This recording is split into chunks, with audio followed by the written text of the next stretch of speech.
نشر مقرر کووں کی عدالت۔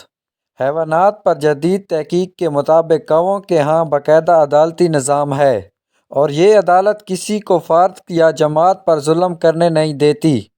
کووں کے نظام عدالت میں ہر جرم کی مخصوص سزا ہے، جیسے کوے کے بچے چوزے سے کھانا چھیننے کی سزا یہ ہے کہ کووں کا ایک گروپ اکٹھا ہو کر کھانا چھیننے والے کے پر نوچتے ہیں، یہاں تک کہ وہ بھی بچے کی طرح اڑ نہیں پاتا۔ گویا ناک کے بدلے ناک اور کان کے بدلے کان کا اسلامی قانون نافذ ہے۔ اسی طرح گھونسلہ خراب کرنے یا اس کو گرانے یا اس پر قبضہ کرنے کی سزا یہ ہے کہ کووں کی ایک جماعت مجرم کو وہ گھونسلہ دوبارہ بنانے پر مجبور کرتی ہے، یعنی بالکل اسلامی قانون ہے۔ کسی دوسرے کوے کی جوڑی بیوی کوے کے ساتھ غلط کاری یا ریپ کی سزا یہ ہے کہ کووں کی ایک جماعت مجرم کو چونچ مار مار کر قتل کر دیتی ہے۔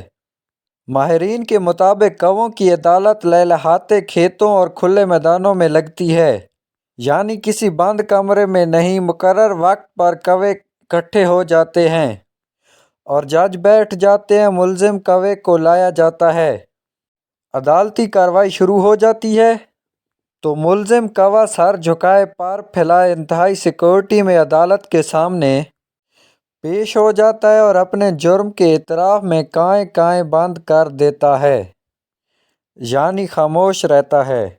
جب عدالت کسی کوے کو سزائے موت سناتی ہے تو سیکورٹی پر مامور کوے اس مجرم پر حملہ آور ہوتے ہیں اور چونچ مار مار کر اس کو قتل کر دیتے ہیں۔ اس کے بعد ایک کوا اس کو اپنی چونچ میں اٹھا لیتا ہے اور اس کو دفنانے کے لیے لے جاتے ہیں، پھر اس کے جسم کے برابر قبر کھود کر اس کو دفنا دیتے ہیں اور مکمل احترام سے اس پر مٹی ڈال کر دفناتے ہیں۔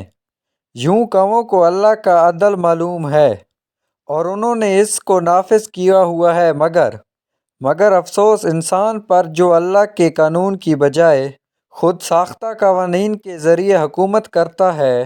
اسی لیے اللہ فرماتا ہے کہ زمانے کی قسم انسان نقصان میں ہے۔ کیا پاکستان جس کو کلمہ کے نام پر بنایا گیا تھا کہ بااثر لوگ کوے کے برابر عقل بھی نہیں رکھتے؟ حالانکہ کوا گندگی کھا کر بھی اتنا عقل مند ہے، یہ لوگ آخر کیا کھاتے ہیں؟